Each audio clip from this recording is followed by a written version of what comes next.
Bismillahirrahmanirrahim. Innal hamdalillah nahmaduhu wa nasta'inuhu wa nastaghfiruh wa na'udzu billahi min shururi anfusina wa min sayyiati a'malina may yahdihillahu fala mudilla lahu wa may yudlil fala hadiya lahu. Asyhadu an la ilaha illallah wahdahu la syarika lah wa asyhadu anna Muhammadan abduhu wa rasuluh alladzi la nabiyya ba'dah. Yaqulullahu azza wa jalla ya ayyuhalladzina amanu taqullaha haqqa tuqatih wa la tamutunna illa wa antum muslimun. Amma ba'du fa inna asdaqal hadithi kitabullah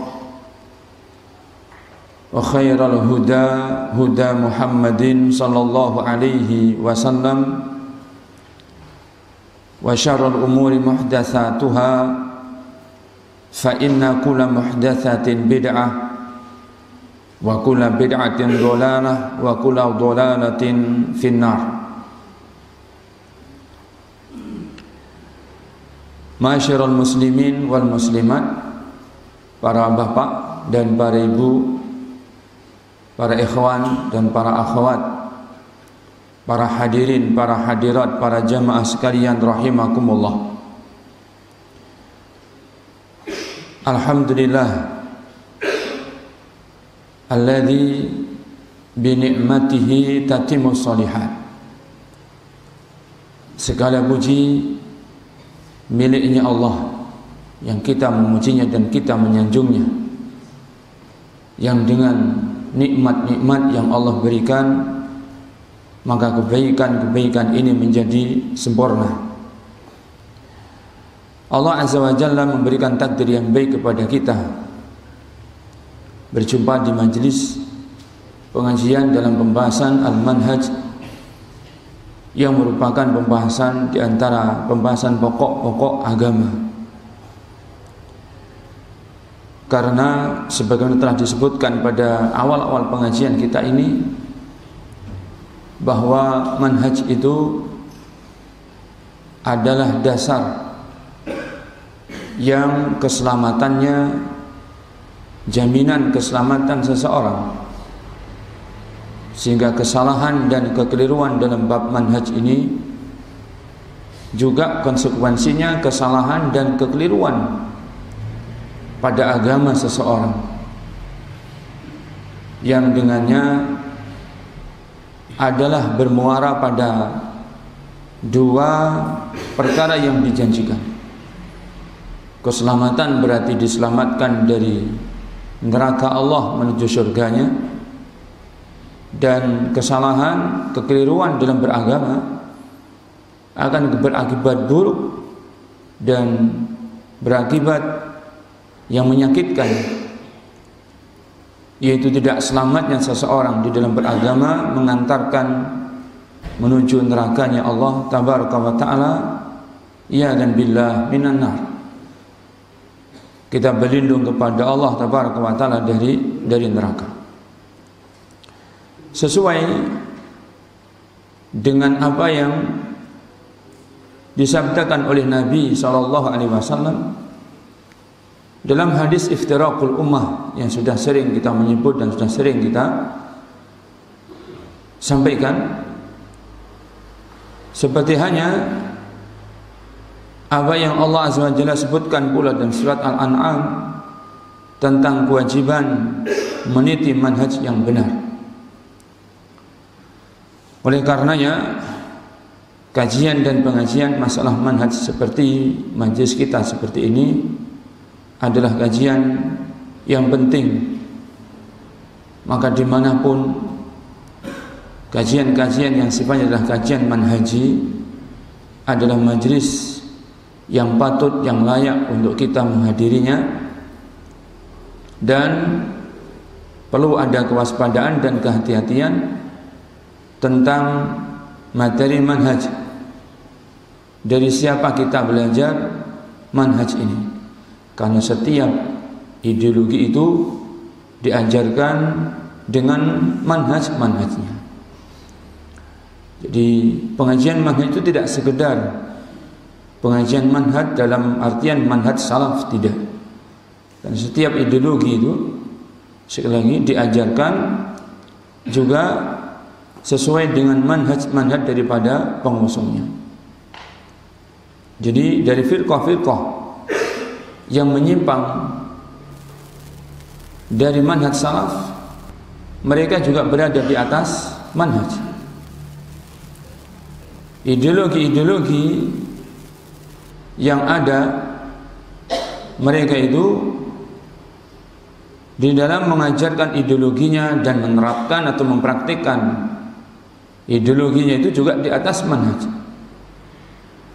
Oleh karenanya, prinsip yang seperti ini adalah prinsip yang sangat penting, yaitu memperhatikan manhaj yang mana yang kita pelajari, yang kita ajari. Para ulama ketika memberikan pengarahan, ketika memberikan bimbingan kepada umat, di antara yang banyak dan ini menjadi rumit masalahnya adalah bimbingan para ulama ketika mengarahkan dan membimbing umat agar berjalan di atas satu manhaj ini, yaitu manhajnya para salaf. Maka di sanalah mereka mendapati banyak masalah yang rumit, bukan karena mereka adalah orang-orang para ulama yang tidak mendalam ilmunya sehingga tidak mendapati solusi dari atau tidak mendapatkan jawaban dari masalah-masalah umat, bukan. Tapi karena umatnya yang rumit, karena umatnya yang sulit, karena mereka sudah termakan oleh beberapa syubhat daripada manhaj ideologi yang ada. Sehingga apa yang dihadapkan kepada para ulama ini berupa masalah-masalah dakwiyah, permasalahan dakwah dan yang semisalnya, yang tidak lepas dari perkara manhaj. Di sana ada masalah demikian dan demikian dan demikian. Ternyata ujung-ujungnya masalah itu timbul karena sebagian kalangan tidak disiplin di dalam berpegang teguh dengan manhaj salaf. Di antara penyebabnya adalah selain daripada kedangkalan ilmu, selain daripada kejahilan, dan ini adalah pokoknya, karena kejahilan ini membawa tidak puasnya seseorang. Jadi mereka merasa tidak puas dengan apa yang ada di manhaj salaf.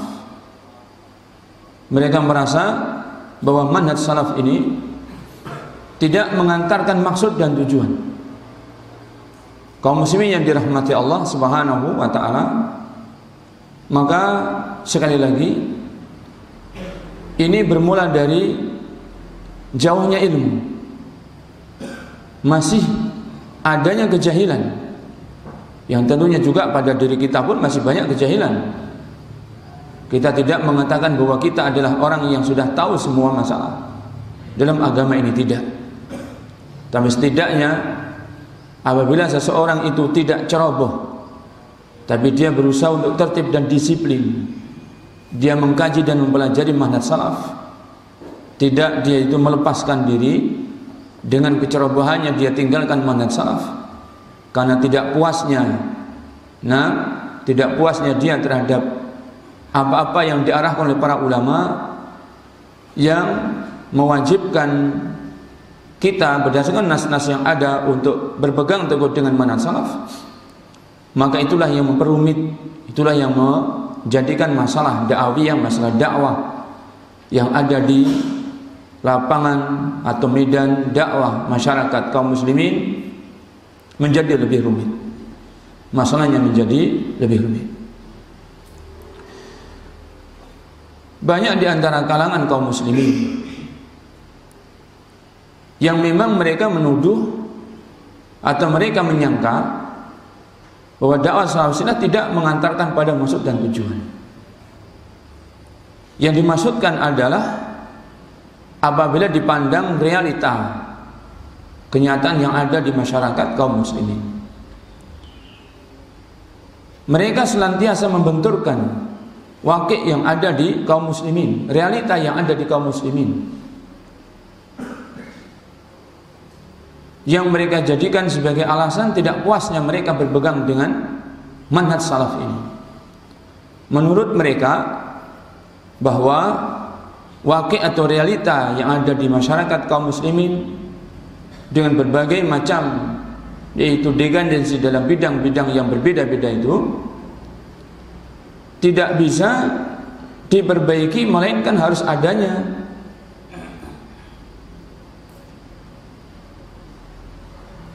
usaha real menurut mereka. Jadi realita harus juga dijawab dengan realita. Realita ini harus diperbaiki juga dengan realita. Kenyataan yang ada dihadapi dengan perkara yang nyata, usaha yang nyata, yang ujung-ujungnya kaum muslimin yang dirahmati Allah SWT, yang dimaksudkan oleh mereka adalah kaum muslimin harus turut terjun aktif di dalam turut memperbaiki kondisi umat ini menurut kacamata mereka. Apapun keadaannya, yaitu mereka diajak aktif untuk menghadapi realita dan kenyataan dengan usaha yang nyata. Harus mereka terjun di dunia ini, mereka terjun di dunia itu. Begitu yang dimaksudkan oleh sebagian saudara kita kaum muslimin. Dalam singkat kata, kaum muslimin diajak untuk menuju kepada pergerakan-pergerakan, dan pergerakan ini yang mereka maksudkan dengan realita dihadapi dengan realita. Kenyataan juga dihadapi dengan hal yang nyata, yang real. Adanya gerakan yang itu merupakan gerakan yang masif, yang terkendali untuk bagaimana memperburuk Islam dan kaum muslimin, juga harus dihadapi dengan pergerakan yang masih memperbaiki. Bagaimana kaum muslimin itu segera baik. Padahal kaum muslimin yang dirahmati Allah SWT, apa yang mereka maksudkan dengan pergerakan untuk perbaikan-perbaikan yang seperti itu, kita tidak menyalahkan maksud dan niat baik mereka untuk ikut memperbaiki umat. Tetapi sekali lagi sudah disebutkan oleh para ulama bahwa memperbaiki kondisi umat berbeda dengan memperbaiki benda-benda yang mati, yang sifatnya itu adalah dikuasai oleh manusia. Untuk memperbaiki benda-benda yang mati saja,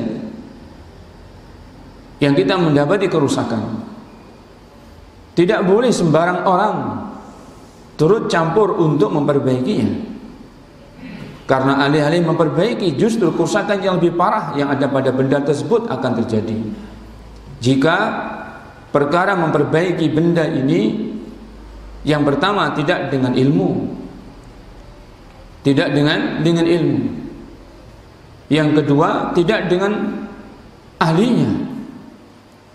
Maka bila demikian, tentu apabila seseorang yang memperbaiki tapi tidak berilmu, yang memperbaiki bukan ahlinya, maka tentu yang terjadi adalah kerusakan yang lebih parah dibandingkan ketika benda itu belum diadakan upaya perbaikan. Kaum muslimin dan kaum muslimin dirahmati Allah, ini berhadapan dengan benda mati. Bagaimana jika yang dihadapi adalah manusia yang punya ideologi, yang punya pemikiran, yang punya maksud dan tujuan? Maka tentu sikap yang paling bijak yang sangat dibutuhkan, bukan yaitu gegabah, yang sikap gegabah adalah sikap kecerobohan yang relatif kita ketahui tidak ada sikap yang ceroboh seperti itu, melainkan bermula dari orang-orang yang belum berilmu, bermula dari orang-orang yang masih jahil, yang masih sangat membutuhkan ilmu. Dan realita juga menunjukkan hal yang demikian. Realita menunjukkan yang demikian, bahwa ketika umat ini dalam dekadensi atau mereka adalah dalam keterpurukan dalam tanda kutip, lantas yang berusaha memperbaiki adalah tidak berilmu tentang apa hakikat kerusakan dan apa itu kebaikan yang tidak dicapai. Belum lagi bagaimana kaidah di dalam bab memperbaiki, belum lagi metode apa yang hendaknya diambil untuk memperbaiki. Maka tentu kerugian kaum muslimin akan lebih besar, kerusakan yang menimpa kaum muslimin juga akan lebih besar.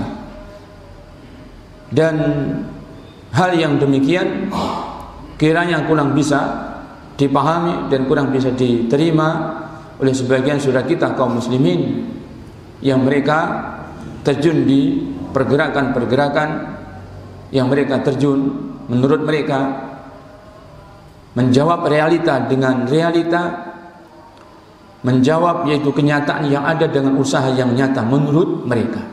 Jadi intinya bahwa mereka tidak puas lantaran dipandang bahwa dakwah salafiyah bukan dakwah yang bisa menjawab realita. Karena dakwah salafiyah menurut mereka sekedar teori. Menurut mereka adalah sekedar teori. Maka para jamaah yang dirahmati Allah SWT perlu diketahui dan juga ini kita tekankan bahwa ilmu itu bukan tujuan yang dengan kita sudah mendapatkan ilmu berarti sudah selesai apa yang kita cari. Bukan. Ilmu itu dicari untuk amalan. Sehingga ini adalah yang harus banyak kita tekankan pada pribadi-pribadi kita, bahwa ilmu itu kita cari adalah untuk dipraktikkan, untuk diamalkan. Dan inilah hakikat kenapa kita harus menuntut ilmu, yaitu untuk beramal. Dan ilmu yang kita wajib untuk menuntutnya tentunya juga ilmu yang dalam berbagai bidang agama ini. Ada akidah, ada ibadah, ada muamalah, ada adab dan akhlak, seluruhnya. Maka itu semuanya dipelajari untuk diamalkan. Para bapak, para ibu yang dirahmati Allah SWT, dan pengamalan ilmu ini sesungguhnya, pengamalan ilmu ini sesungguhnya adalah jawaban untuk menjawab realita yang ada di masyarakat kaum muslimin. Ketika kaum muslimin diajak untuk berilmu dan konsekuensi daripada ilmu adalah al-amal, ilmu konsekuensinya adalah amal. Ketika kaum muslimin mengamalkan ilmunya, menerapkan ilmunya, maka tidak terjadi sesuatu melainkan di atas ilmu. Sehingga tidak ada kecerobohan, tidak ada kegabahan, termasuk dalam menyikapi realita yang ada. Kaum muslimin akan bisa menyikapinya dengan ilmu, dengan sikap yang berdasarkan ilmu, yang kita katakan sikap yang ilmiah. Maka insya Allah ta'ala ada hikmah, ada hikmah, dan disitulah terdapat solusi, terdapat jawaban atas sejumlah masalah yang ada di lapangan masyarakat kaum muslimin, atau realita atau waqi' dalam bahasa mereka. Yang waqi' jadi ketahui dengan fiqhul waqi', menurut mereka adalah harus mengetahui realita yang terjadi, yang ada, dan memberikan jawaban sebenarnya juga realita yang ada. Itu akan bisa didapatkan solusi dan upaya perbaikannya. Kaum muslimin yang dirahmati Allah SWT, sehingga ada kesimpulan yang bisa kita ambil bahwa keterpurukan dalam tanda kutip yang menimpa kaum muslimin di antara akibat dari kemunduran kaum muslimin dari mempelajari agamanya dan mengamalkan agamanya. Oleh karenanya, solusi mengatasi masalah ini dengan dikembalikan kaum muslimin untuk mengkaji agama. Karena masalahnya ada di sini. Mereka itu jauh meninggalkan agama, menjadi orang yang awam, yang tidak mengerti agama. Coba perhatikan bagaimana pendidikan yang ada di masyarakat kaum muslimin. Yang kita maksud adalah pendidikan agama. Kita tidak bicara pendidikan formal semata, tapi yang non formal. Non formal ini juga tidak kita bicarakan pendidikan di pondok pesantren, tapi non formal boleh yang disebut dengan pendidikan di rumah, atau orang menyebut homeschooling. Kalau homeschooling itu sebenarnya sudah formal. Pendidikan yang ada di rumah-rumah kaum muslimin. Coba perhatikan.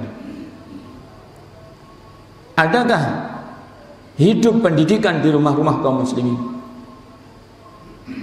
Bagaimana peranan rumah sebagai madrasah yang pertama? Sampai kenyataan anak sudah tumbuh menjadi anak yang sudah relatif dewasa. Bagaimana tidak lulusan setingkat SLTP atau setingkat madrasah sanawiyah. Saya sebutkan ini realita. Ditanya tentang rukun iman tidak tahu. Saya tidak bicara anak-anak generasi penerus yang ada di daerah Suriah. Bukan, saya tidak bicara di sana. Realita saya bicara di daerah kita ini. Anaknya kaum muslimin jauh dari pendidikan di rumah, pendidikan agama. Nah, kalau kita melihat ini generasinya, maka bagaimana kalau kita bicara tentang siapa pendahulunya, tentang orang tuanya? Kira-kira pendidikannya macam apa sehingga anaknya yang sudah tumbuh sampai sudah masa akil balik seperti itu, akalnya sudah matang, kebalikan sudah tiba, rukun iman tidak tahu. Maka apakah dengan ikut menyertakan mereka dan melibatkan mereka yang masih seperti ini, kita harapkan realita yang ada di masyarakat kaum muslim berupa masalah ini akan didapatkan solusi yang lebih baik? Dan diajaknya, diterjunkannya sejumlah kaum muslimin yang seperti ini, kita berharap masa depan Islam itu akan lebih baik. Maka kita harus itu menyadari hal-hal yang seperti ini. Dan juga realita yang banyak kita dapati dari generasi pendahulu, para orang tua, termasuk semoga Allah memberikan taufik dan hidayah kepada kita juga kepada mereka. Banyaknya yang kita dapati mereka yang juga ikut terjun, di mana mereka belum tahu mana yang halal, mana yang haram. Dari mana kita mengambil kesimpulan sedemikian? Banyaknya perkara yang haram yang mereka lakukan, banyaknya perkara yang dilarang yang justru mereka perbuat. Taruhlah mereka terkena syubhat bahwa perkara yang sejatinya adalah haram, sejatinya dilarang, yang mereka perbuat itu, mereka termakan syubhat. Menurut mereka, menurut apa yang mereka pelajari dari syubhat itu, sehingga kesimpulan mereka itu boleh, itu tidak dilarang. Baik. Ada kaidah, jika bertabrakan kajian ilmiah tentang masalah-masalah ini adalah halal, apakah ini haram, jika terjadi ada syubhat sulitnya diketahui mana yang halal mana yang haram dari masalah ini, maka kaidah yang benar menunjukkan yang masih syubhat ini ditinggalkan, dijauhi, bukan dilakukan, bukan diambil, bukan dinikmati, bukan, tapi ditinggalkan, dijauhi. Ini kaidah yang benar, ini kaidah memperbaiki. Tapi kenyataannya tidak. Seandainya ditakdirkan mereka itu sudah melakukan apa yang mereka lakukan di atas ilmu, tetapi kita katakan ilmu itu adalah ilmu yang mengandung syubhat, maka jika ada syubhat yang kajian yang ini mengatakan haram, kesimpulannya kajian yang ini mengatakan ini tidak haram, kesimpulannya kajian yang lainnya tidak bisa mendapati kesimpulan. Ketika ada yang mengatakan haram, ada yang mengatakan tidak haram, bertabrakan. Ada yang mengatakan tidak mendapati kesimpulan, berarti ada syubhat. Maka tinggalkan yang haram, tinggalkan yang syubhat. Begitu, yaitu kaidah yang ditunjukkan oleh nas-nas dalil tentang masalah ini. Apakah untuk memperbaiki kondisi umat dengan dilibatkan mereka-mereka yang seperti ini di dalam masalah beragama? Maka tentu apabila demikian, bukan perbaikan yang akan didapat. Karena untuk memperbaiki diri saja seseorang masih kesulitan. Bagaimana dia memperbaiki kondisi umat? Bisa jadi seperti yang tadi kita sebutkan, mereka sejatinya belum tahu apa masalah yang ada pada umat, dan mereka juga belum tahu apa sesungguhnya hakikat kebaikan yang mereka inginkan. Apakah itu benar-benar baik bagi Islam dan kaum muslimin? Apakah itu adalah baik menurut kacamata atau cara pandang, sisi pandang mereka? Maka begitulah kaum muslimin dirahmati Allah, hanya mengikut kepada ulama-ulama kibar, ulama-ulama Ahlussunnah wal Jamaah yang terpercaya. Masalah-masalah yang ada di kenyataan atau realitas yang ada di masyarakat Islam dan kaum muslimin, dengan berbagai permasalahannya akan didapatkan jawaban dan solusinya. Akan didapatkan jawaban dan solusinya. Para bapak, para ibu yang dirahmati Allah SWT, mukadimah menuju pada materi yang akan kita sampaikan pagi ini, itu yang terjadi, dan itu pula yang dinasihatkan oleh ulama-ulama kibar, semacam Syekh Abdul Aziz bin Abdullah bin Bas rahimahullah ta'ala, dan semacam al-imam al-muhaddis Syekh Muhammad Nasiruddin al-Albani rahimahullah ta'ala. Ketika datang sejumlah praktisi pergerakan yang mereka dengan niat yang baik, maksud dan tujuan yang baik menurut kacamata mereka, ingin turut memperbaiki kondisi umat, dinasihatkan oleh ulama-ulama kita, seandainya ditakdirkan kalian memperbaiki, pertanyaannya siapa ulama kalian? Siapa ulama kalian? Maknanya yang ada di belakang kalian, yaitu ulama kalian, ulama Rabbani, yang akan membimbing umat setahap demi setahap, yang akan mengajari umat mana yang paling penting, mana yang paling penting, mana yang paling penting, dan seterusnya tentang agama kalian. Siapa ulama kalian? Mereka tidak mendapati ulamanya. Berarti bahwa apa yang mereka lakukan bukan atas bimbingan ulama. Yang pertama. Yang kedua, kalian mengatakan kalian orang yang ahli. Maksudnya ahli adalah memiliki kapabilitas untuk upaya memperbaiki kondisi umat. Apakah kalian sudah paham tentang tauhidnya Allah? Yang ini kalimat yang harus diperjuangkan. Apakah kalian sudah memahami tauhidnya Allah? Ini kalimat yang harus diperjuangkan. Kenyataan Tidak semua mereka memahami. Maksudnya pemahaman yang benar tentang tauhidnya Allah tabaraka wa ta'ala. Tauhid yang dibagi menjadi 3. Bagaimana uraian penjelasannya, dan bagaimana tauhid yang 3 ini menjadi pokoknya masalah. Mereka tidak memahami. Bagaimana kalian akan mengadakan usaha perbaikan sementara ada di sebagian kalian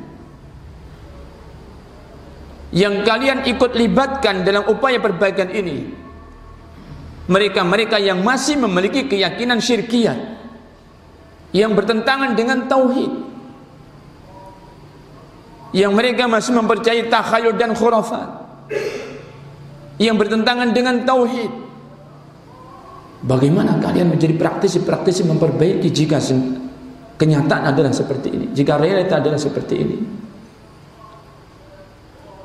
Makanya ulama-ulama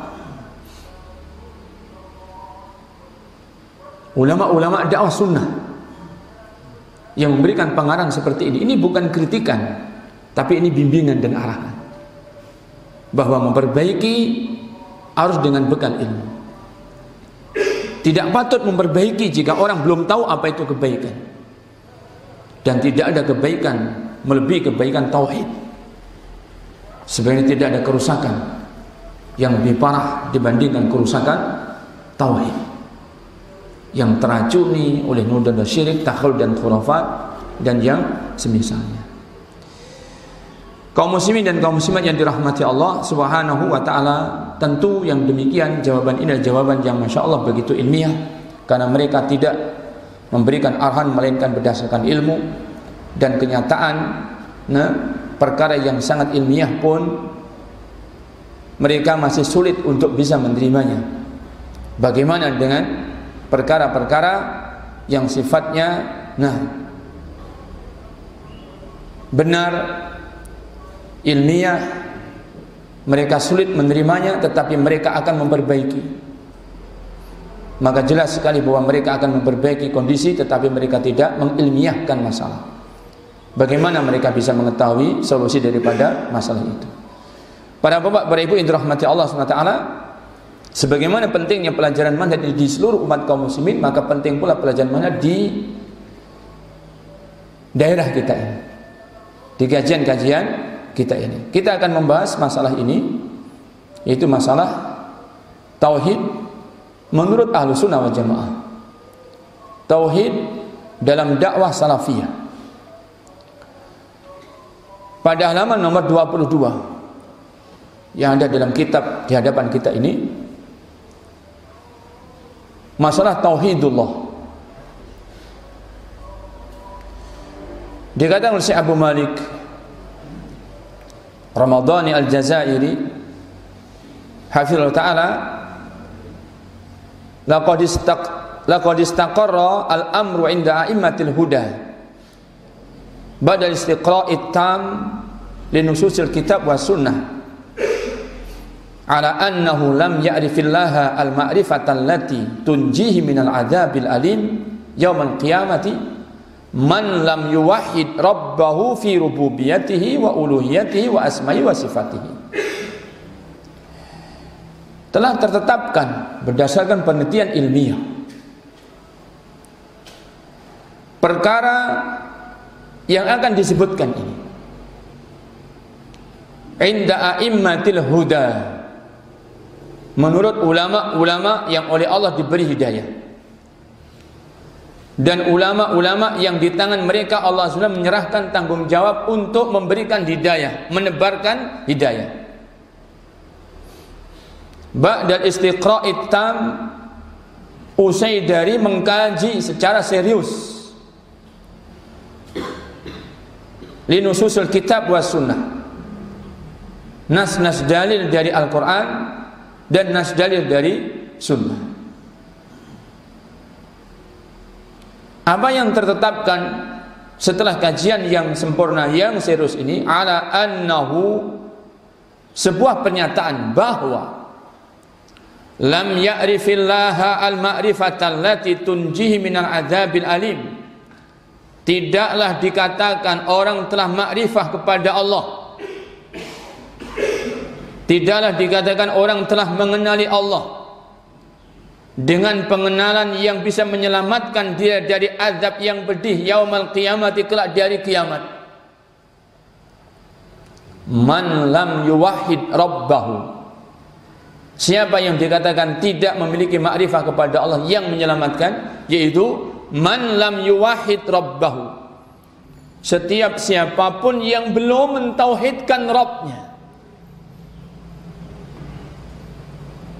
Siapapun di antara kaum muslimin dan manusia secara umum yang belum mentauhidkan Rabbnya. Perhatikan, mentauhidkan Allah itu dalam bab apa? Fi rububiyatihi, yang pertama dalam bab rububiyah Allah. Wa uluhiyati, yang kedua dalam bab uluhiyah Allah. Wa asma'ihi wa sifatihi, dan dalam bab asma'nya dan sifat-sifatnya. Para bapak, para ibu yang dirahmati Allah Subhanahu wa taala, tauhid itu pada tiga hal ini. Inilah tauhid Rabb, tauhidnya Allah tabaraka wa taala, yang harus ditunaikan ketiga-tiganya sekaligus. Syekh Dr. Shalih bin Fauzan bin Abdullah Al-Fauzan ketika berbicara tentang masalah siapa orang-orang yang dibilang sudah bertauhid, Syekh Muhammad bin Shalih Al-Utsaimin rahimahullah ta'ala di awal-awal kitab tauhid, yaitu Al-Qaul Mufid, ketika menjelaskan siapa orang-orang yang dipandang sudah bertauhid,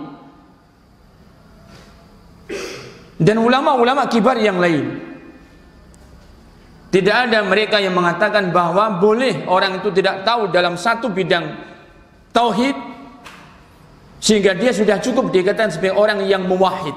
Tidak. Orang dikatakan muwahhid, orang yang bertauhid, jika dia tetapkan ketiga-tiga tauhid ini. Dan orang itu dikatakan tidak lagi kotor tauhidnya, bersih dari syirkiyat, jika mereka membersihkan tauhidnya dari tiga macam kotoran yang menimpa bidang tiga tauhid ini, yaitu syirkiyat ada pada rububiyah, syirkiyat ada pada uluhiyah, syirkiyat pada asma wa sifat. Jika masih ada syirkiyat, kesyirikan-kesyirikan yang mengotori salah satu saja dari tiga tauhid ini, maka orang itu belum dikatakan muwahhid. Dia belum dikatakan orang yang bertauhid, yang dengannya tauhidnya bisa menyelamatkan seseorang dari azab yang pedih nanti di hari kiamat. Kaum muslimin yang dirahmati Allah SWT, dan yang sangat membuat kita iba, kaum muslimin, termasuk juga yang tadi kita katakan, yang memiliki semangat, memiliki niat, memiliki maksud dan tujuan yang baik, kita tidak ingkari niat mereka baik. Bagaimana tidak memperbaiki kondisi kaum muslimin? Ada niat yang baik. Tetapi yang sangat membuat kita iba adalah mereka belum menunaikan hak-hak tauhid ini. Bisa jadi tauhid yang mereka ketahui adalah tauhid rububiyah,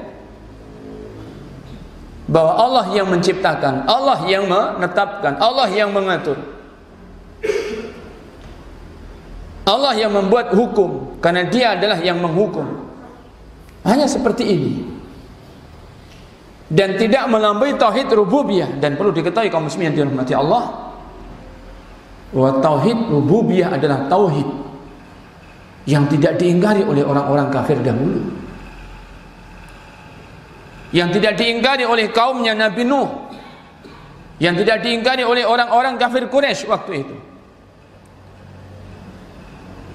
Akan tetapi kenyataannya Allah perintahkan kepada Nabi sallallahu alaihi wasallam dan juga kepada para sahabat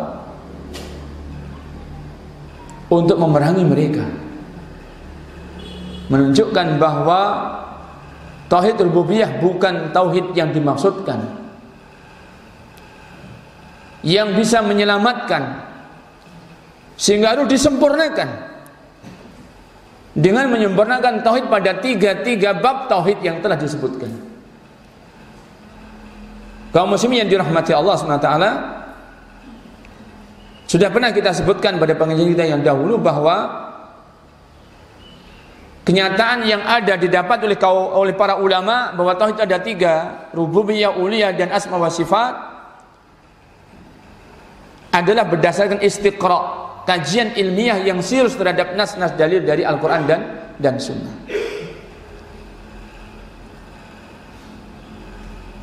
Fa kullu man qassara fi qismin min hadhil aqsam ats-tsalatsah, maka setiap siapapun yang dia masih ada kekurangan atau tidak sempurna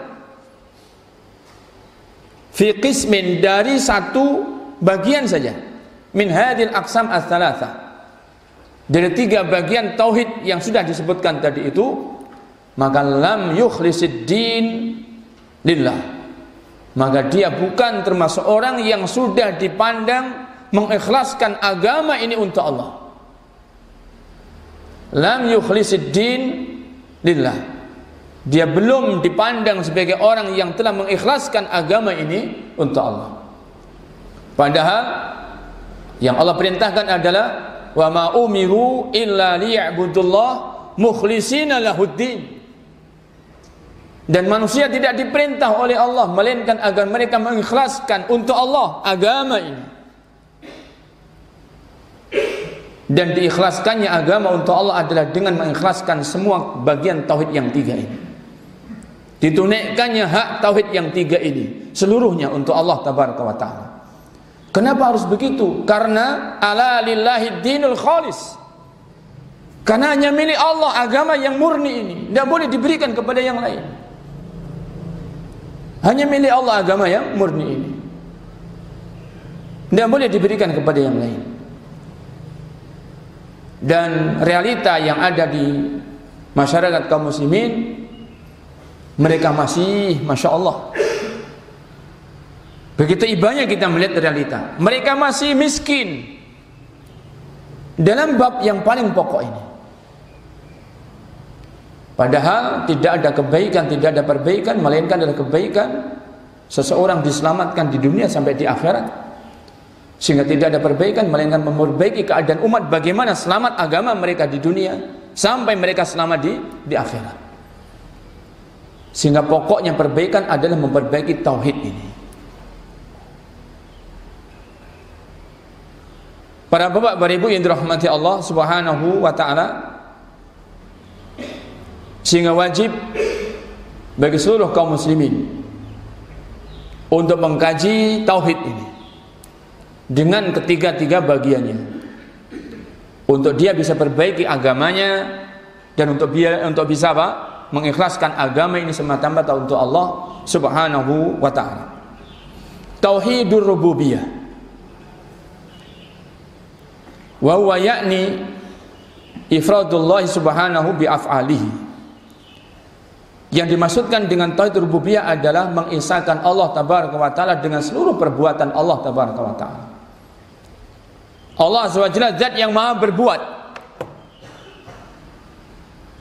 dan perbuatan Allah Azza wa Jalla terhadap makhluk, terhadap hamba yang dia ciptakan adalah mutlak. Hanya Allah Azza wa Jalla semata yang kuasa untuk berbuat sebagaimana perbuatan yang dia tetapkan untuk dirinya.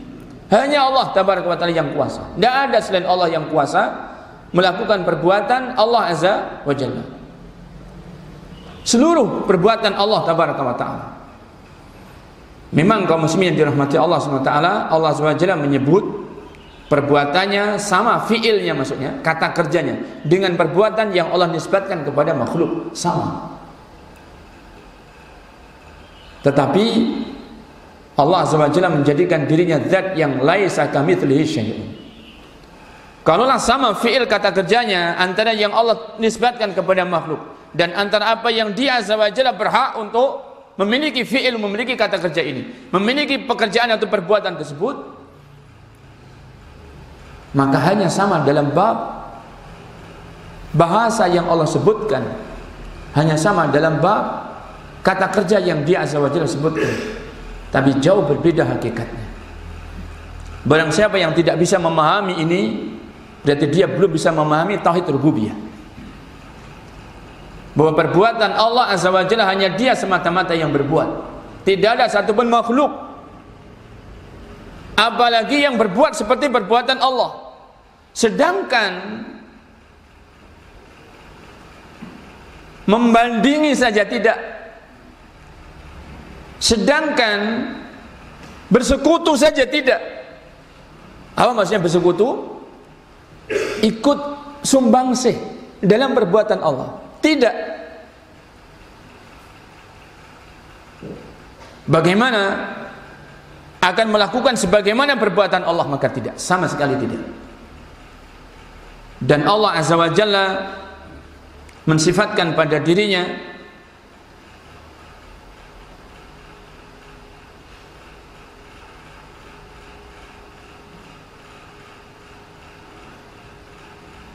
bahwa Dia Azza wa Jalla menetapkan, wa in takfuru fa innallaha ghaniyun 'anil 'alamin. Dan sekiranya kalian adalah orang-orang yang kufur, tidak mau bersyukur kepada Allah, sesungguhnya Allah zat yang maha cukup, tidak membutuhkan alam ini seluruhnya. Sehingga dalam perbuatan Allah tabaraka wa taala tidak ada yang ikut sumbangsih dalam perbuatan Allah tabaraka wa taala. Makhluk-makhluk Allah tabaraka wa taala Allah tidak butuhkan sumbangsihnya untuk perbuatan Allah tabaraka wa taala. Li'annahu al-khaliqur raziqu al-mudabbiru li khalqih.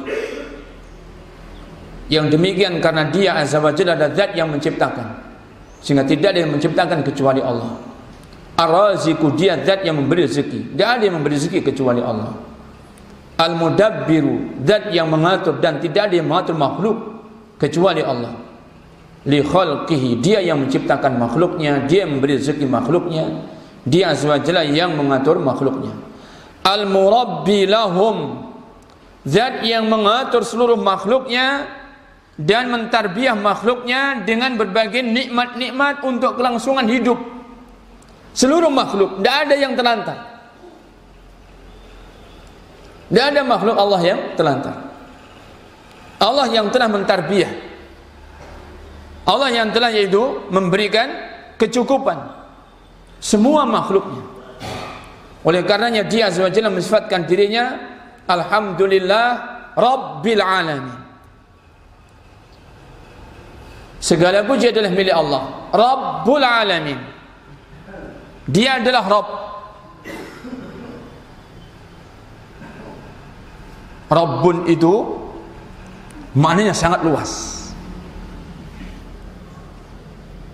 Memberi rezeki, memberi nikmat, memberi kebaikan-kebaikan adalah makna di antara makna-makna Rabb.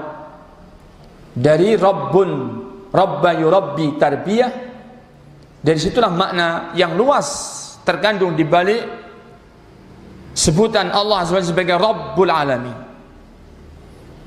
yaitu dengan kenikmatan berupa ilmu, berupa hidayah, berupa ilham, berupa macam-macam diberi oleh Allah, naruri, diberi fitrah, diberi insting. Ini tarbiyah yang Allah SWT lakukan, hanya Dia semata-mata yang melakukan ini kepada makhluknya. Termasuk dengan in'amihi, memberikan nikmat-nikmat berupa kecukupan makan, minum, tempat tinggal dan seterusnya. Sehingga tidak ada makhluk Allah yang terlantar, dan tidak ada makhluk Allah yang tidak tahu apa makannya, yang tidak tahu di mana tinggalnya, bagaimana dia mencari tempat tinggal. Tidak ada.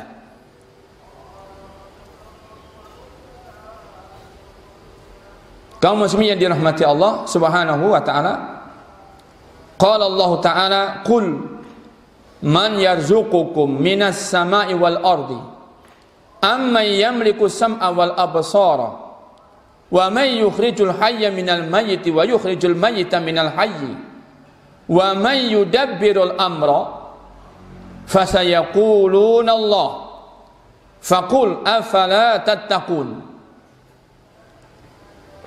Katakan, Siapa yang memberikan rezeki kepada kalian dari langit dan juga dari bumi? Atau siapa yang menguasai pendengaran kalian dan penglihatan kalian? Dan siapa yang mengeluarkan yang hidup dari yang mati dan mengeluarkan yang mati dari yang hidup? Dan siapa yang mengatur segala perkara? Fasayaquluna Allah.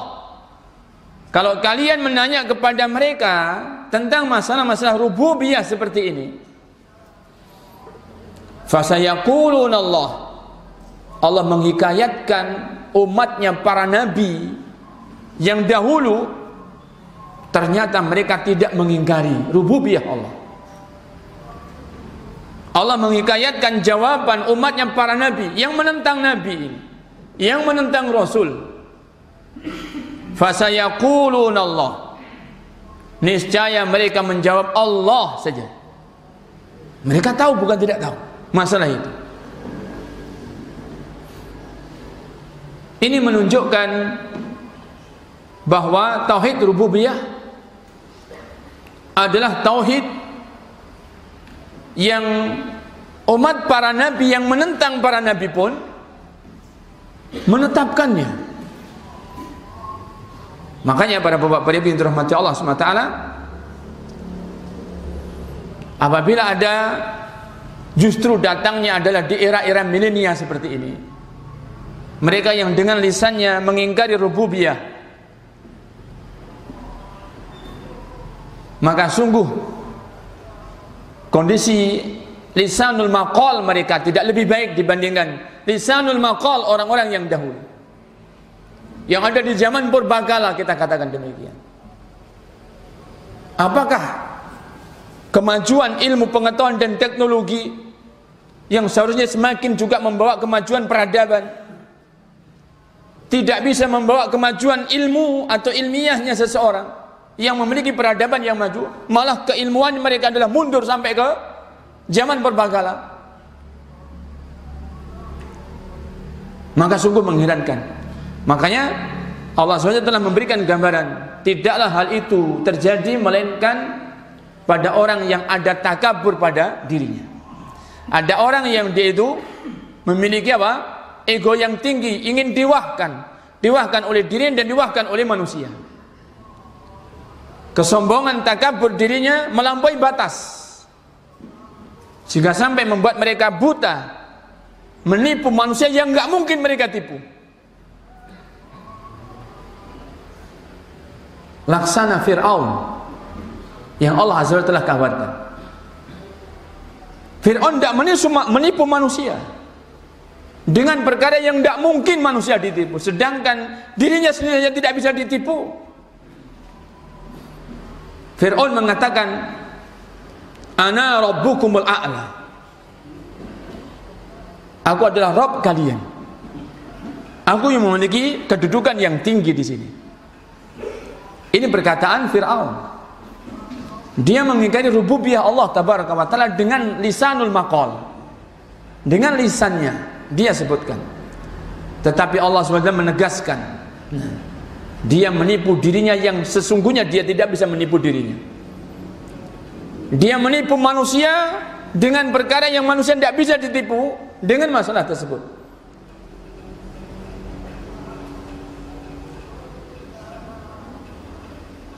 Allah SWT menyebutkan tentang sikapnya Fir'aun dengan lisanul maqal yang dia sebutkan, sehingga diikuti sejumlah pengikut dia juga ikut mengucapkan lisanul maqal, mereka mengucapkan seperti itu.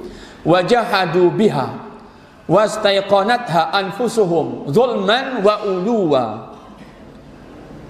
Mereka menolak, mereka menentang rububiyahnya Allah tabaraka wa ta'ala dengan lisanul maqal, tetapi mereka tidak bisa menipu apa yang ada di hati-hati mereka, apa yang ada pada hati-hati mereka. Wastaiqanatha anfusuhum. Karena ini adalah di luar kuasanya manusia untuk bisa keluar dari rububiyah Allah tabaraka wa ta'ala. Perhatikan pertanyaan Allah tabaraka wa ta'ala. Jawab dengan jawaban yang itu paling murni, paling dalam.